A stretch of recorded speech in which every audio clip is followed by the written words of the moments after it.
സജീവമായിട്ട് ഉണ്ടാകേണ്ട ഒരു സ്ഥലം കൂടിയാണ് ലക്ഷദ്വീപ് എന്നതിൻ്റെ ഒരു സൂചന കൂടി തരാൻ അത് വളരെ വ്യക്തം ഒരു ബാലസാഹിത്യ കൃതിയിൽ കൂടിയിട്ടല്ല.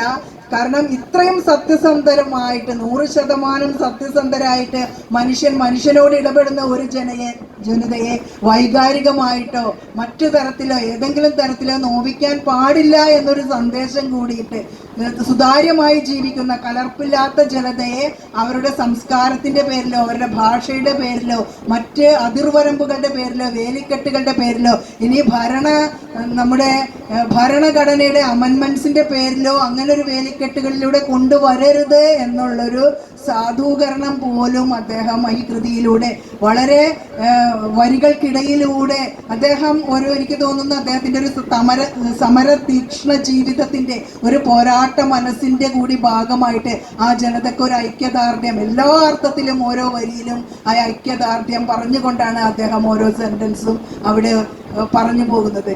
അങ്ങനെ അദ്ദേഹം ഈ കഥ ഇങ്ങനെ ലക്ഷദ്വീപിനെ കുറിച്ച് ഇങ്ങനെ വർണ്ണിച്ചു പോകുന്നതിൻ്റെ ഇടയിൽ ബീക്കുട്ടിപ്പാറ എന്നുള്ളൊരു പാറ നമ്മൾ കേൾക്കും. അപ്പോൾ ബീക്കുട്ടിപ്പാറ എന്നിങ്ങനെ കേൾക്കുമ്പോൾ ഇത് ഒരു അതിജീവനത്തിന് ശരിക്കും ഒരു സ്ത്രീ വായനയെന്ന് ഞാനതൊരു മുതിർന്ന വായനയിൽ തന്നെയാണ് കണ്ടത്. ഇതൊരു ബാലസാഹിത്യ കൃതി എന്നുള്ള രീതിയിൽ ഞാൻ പോയിട്ടില്ല. കാരണം ശിവശങ്കരേട്ടൻ എന്ന് പറഞ്ഞാൽ എനിക്കൊരു വൈകാരികതയാണ്, ഒരു പാർട്ടി ബന്ധം തന്നെയാണ് ഞങ്ങൾ തമ്മിലുള്ളത്. വളരെ അകലെ നിന്നുകൊണ്ട് ഒരു പക്ഷേ അദ്ദേഹത്തിൻ്റെ പ്രവർത്തനങ്ങൾ ഞാൻ നോക്കിക്കണ്ടിട്ടുണ്ട്. എനിക്ക് വിജയലക്ഷ്മി സഖാവ് പറഞ്ഞ് ഞാൻ അറിഞ്ഞിട്ടുണ്ട്. അത് ഇത് പറയുന്ന ഒരാളുടെ ഒരു വൈയക്തികമായൊരു സൈഡ് മാത്രമാണ്. പക്ഷേ ഇവിടെ ഈ ബീക്കുട്ടി എന്നൊരു വ്യക്തി എന്ന് പറഞ്ഞിട്ടുണ്ടെങ്കിൽ ശരിക്കും പോരാട്ടത്തിന്റെ ഭാഗമായിട്ട് ഞാനൊരു പക്ഷേ ആയിഷ സുൽത്താനയുടെ ഫ്ലഷ് എന്ന മൂവിയെ കുറിച്ച് സൂചിപ്പിച്ചത് വെറുതെയല്ല. ഇങ്ങനെ വേറിട്ട ഓരോ കോണിൽ നിന്നുകൊണ്ട് ഓരോ സ്ത്രീകളും നടത്തുന്ന പോരാട്ടങ്ങളെ കുറിച്ചിട്ട് പലരും കൃത്യമായി തമസ്കരിക്കപ്പെട്ടു പോകുന്നുണ്ട്. ഇവിടെ ലൈബ്രറി പുസ്തകങ്ങളിൽ തന്നെ അങ്ങനെ വേറിട്ട പോരാട്ടത്തിന്റെ ഭാഗമായിട്ട് വന്നപ്പോൾ ഞാൻ നുജിയും വയസ്സ് 9 വിവാഹമോചിത എന്നുള്ളൊരു ആ പുസ്തകം ഒരു കാലത്ത് സെലക്ട് ചെയ്തിരുന്നു. മലാല വെടിയേറ്റപ്പോൾ മലാല ഒരു ആഗോള പെൺകുട്ടികളുടെ വിദ്യാഭ്യാസ അംബാസിഡർ എന്നുള്ള നിലക്ക് മലാലയെ സ്വീകരിക്കപ്പെട്ടിരുന്നു. പക്ഷെ ഇങ്ങനെ വേറിട്ട ജന്തർ മന്തർ പോരാട്ടത്തിൽ പൗരത്വ പ്രശ്നത്തിൽ വലിയൊരു ക്വസ്റ്റ്യൻ ഉന്നയിച്ച അസ്മ ഖാത്തൂൻ എന്ന വ്യക്തിയെ കുറിച്ചിട്ട് അല്ലെ മഹേഷ് ഭട്ടിന്റെ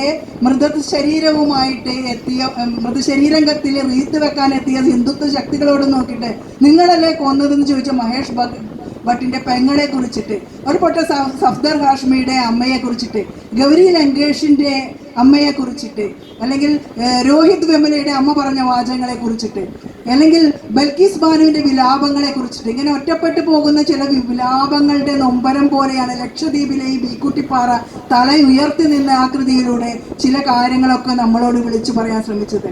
അങ്ങനെ ഒരു വലിയ ആക്രമണത്തിന്റെ ഭാഗമായിട്ട് ഈ കുട്ടി ഒറ്റപ്പെട്ടു പോകുമ്പോൾ ഒരു വ്യക്തി അദ്ദേഹത്തെ ബീക്കുട്ടിയെ സുരക്ഷിതമായി മറ്റൊരു ദ്വീപിലേക്ക് ഒളിച്ചു കടത്തുകയും അങ്ങനെ അവിടെ വെച്ച് അവൾ വളരുകയും അവൾ വളർന്ന് മുതിർന്നവളായി പോയത് ഇദ്ദേഹം തന്നെ പങ്കാളിയാക്കുകയും അങ്ങനെ അതിജീവനത്തിന്റെ വലിയൊരു ഭാഗമായിട്ട് ആ പാറയെ കൊണ്ടുവരുമ്പോൾ ഒരു പക്ഷെ വായിക്കുന്നവന്റെ വിവിധ തലങ്ങൾക്കനുസരിച്ച് നമുക്ക് അതിനത് കൊടുക്കാവുന്നതാണ്. അതുപോലെ കവരത്തി എന്നുള്ള ദ്വീപ്, അഗത്തി ദ്വീപിനെ കുറിച്ചിട്ടൊക്കെ നമ്മൾ ഇതൊക്കെ പഠിച്ചിട്ടുണ്ട്. ഞാൻ 10ാം ക്ലാസ്സിൽ പഠിക്കുമ്പോൾ ഞങ്ങൾക്ക് ഹിന്ദിയിലെ ലക്ഷദ്വീപിനെ കുറിച്ച് ഒരു ലെസൺ പഠിക്കാനുണ്ടായിരുന്നു. അന്ന് ടീച്ചർ പറഞ്ഞിരുന്നു ലക്ഷദ്വീപിലെ വിവാഹിതയായാല് പെൺകുട്ടിയുടെ വീട്ടിൽ തന്നെ താമസിക്കാം, പുരുഷൻ ഇങ്ങോട്ട് വരും. ജസ്റ്റ് തലശ്ശേരിയിലൊക്കെ സംസ്കാരമുള്ള പോലെ. 10ാം ക്ലാസ്സിലാവുമ്പോൾ നമുക്ക് ശകുന്തള പരിത്യാഗം ഉണ്ട്. ഇതിൻ്റെ ഒപ്പം ഹിന്ദിയിൽ ലക്ഷദ്വീപിൽ ഇത് പഠിക്കുമ്പോഴാണ് ശകുന്തള കണ്ണമഹർഷി ശകുന്തളനോട് നീ ഭർത്തഗൃഹത്തിലേക്ക് പോകുമ്പോൾ ഇന്ന കാര്യങ്ങളൊക്കെയാണ് നിന്നെ കാത്തിരിക്കുന്നത്, അപ്പോൾ അവിടെ നീ അങ്ങനെ സഹിക്കണം ഇങ്ങനെ സഹിക്കണം എന്നൊക്കെ പറഞ്ഞു കൊടുത്തിട്ട് സഹനത്തിൻ്റെ പർവ്വമായിട്ടൊക്കെ ഇവിടെ ഒരുപാട് മുൻവിധികളും മുൻകരുതലുകളും ഒക്കെ കൊടുത്ത് വിടുമ്പോഴാണ് ഇവിടെ വലിയൊരു പ്രതീക്ഷയായിട്ട് ലക്ഷദ്വീപ് ഇങ്ങനെ നിൽക്കണം.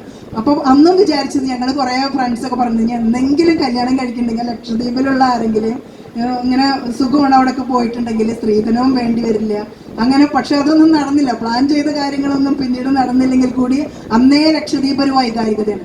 അപ്പോൾ ആ ഒരു സംഭവത്തെ വളരെ മനോഹരമായിട്ട് ശിവശങ്കരേട്ടൻ, കാരണം ആ ഒരു നാടിൻ്റെ ചേർന്ന് നിൽപ്പിന് നമ്മുടെ ദുരാർത്ഥികളിൽ നിന്ന് പെൺധനം, എത്രയോ പെൺകുട്ടികൾ സ്ത്രീധനം എന്ന പേരിൽ മനുഷ്യന്റെ ദുരയിൽ പൊലിഞ്ഞു പോയി എന്നൊരു സമസ്യയെ. അപ്പോൾ ബീക്കുട്ടിപ്പാറ അവിടെ നിൽക്കുന്നുണ്ട്. ഇനി ഇതൊക്കെ ഞാനൊരു ഹിൻസ് ഇട്ട് തരുന്നുണ്ട്. ആരെങ്കിലും വായിക്കാൻ ഉദ്ദേശിക്കുന്നുണ്ടെങ്കിൽ അവരിൽ നിന്ന് ഒന്ന് സ്കിപ്പാണ് ഞാൻ ചെയ്യുന്നത്. അപ്പോൾ ബി കുട്ടിപ്പാറയുടെ അതിജീവനവും അവരുടെ വിവാഹ ജീവിതവും അവരുടെ പോരാട്ടത്തിന്റെ ഭാഗമായിട്ട് അവിടെ ഒരു പ്രത്യേക ഭാഷ വളരുന്നതും മഹൽ ഭാഷയുടെ വ്യാപ്തിയൊക്കെ അങ്ങനെ കടന്നു പോകുമ്പോൾ കവരത്തി. അപ്പൊ ആ പേരിൽ തന്നെ നമ്മൾ കവരത്തി, നമ്മളിങ്ങനെ ചിന്തിക്കുകയാണ്, പലർക്കും പലതരമായിരിക്കും. അപ്പൊ കവരത്തി ദ്വീപുമായിട്ട് ബന്ധപ്പെടുത്തിക്കൊണ്ട് ശിവശങ്കരേട്ടൻ കൊടുക്കുന്ന ഓരോ നമ്മളെ രസിപ്പിക്കാൻ വേണ്ടി തന്നെയാണ് പറയുകയാണെങ്കിൽ അവിടെ ഒരു സിദ്ധൻ ഉണ്ടായിരുന്നു. അപ്പൊ ഈ സിദ്ധൻ ഇങ്ങനെ നടന്നു പോകുമ്പോ ഈ ദ്വീപിൽ നിന്നൊരു സ്ത്രീയുടെ ഭയങ്കര കരച്ചിലേക്കാണ്, ഒരു പ്രസവ വേദന എടുത്തിട്ട് കരയാണ്. അങ്ങനെ സിദ്ധൻ അവരെ അനുഗ്രഹിച്ചു, ഈ ദ്വീപിൽ ഇനി മുതൽ ഒരു സ്ത്രീക്കും പ്രസവ വേദന ഉണ്ടാവില്ല. അതിന്റെ കാര്യം എന്താണെന്ന് വെച്ചിട്ട് ദ്വീപല്ലേ, അറിയാലോ, ഈ ദ്വീപിൽ യാത്രാ സൗകര്യങ്ങളൊന്നും ഒന്നുമില്ല, ഒരു ആശുപത്രിയും ചിലപ്പോൾ അക്കാലത്ത് ഉണ്ടാവില്ല. അപ്പൊ എന്താണ്, സ്ത്രീകൾക്കൊരു മോട്ടിവേഷൻ കൊടുത്തതാണ്. അതായത് യാതൊരു സൗകര്യങ്ങളും ഇല്ലാത്ത ഈ സ്ഥലത്ത് നിങ്ങൾക്ക് പ്രസവ വേദന ഉണ്ടാവില്ല എന്ന് അനുഗ്രഹം കിട്ടിയിട്ടുണ്ടെന്ന് പറഞ്ഞാലേ എത്ര കഠിനമായ വേദനകളെയും, കാരണം ഇവിടെ ഇങ്ങനെയുള്ളതല്ല, ഇനി ഞാനായിട്ടത് ബ്രേക്ക് ചെയ്യേണ്ടെന്ന് ഇരുന്നിട്ട് ഹൃദയം പിളർത്തുന്ന ആ വേദനയും സഹിച്ച ആ സ്ത്രീ കിടന്നു കാണണം. അതുകൊണ്ടാണ് ഇവിടെ സുഖപ്രസവം എന്നുള്ളൊരു വാക്കുണ്ടായതെന്നും നോക്കണം. എന്ത് സുഖമാണ് പ്രസവത്തിൽ ഉണ്ടാവും ഒരു മനുഷ്യന്.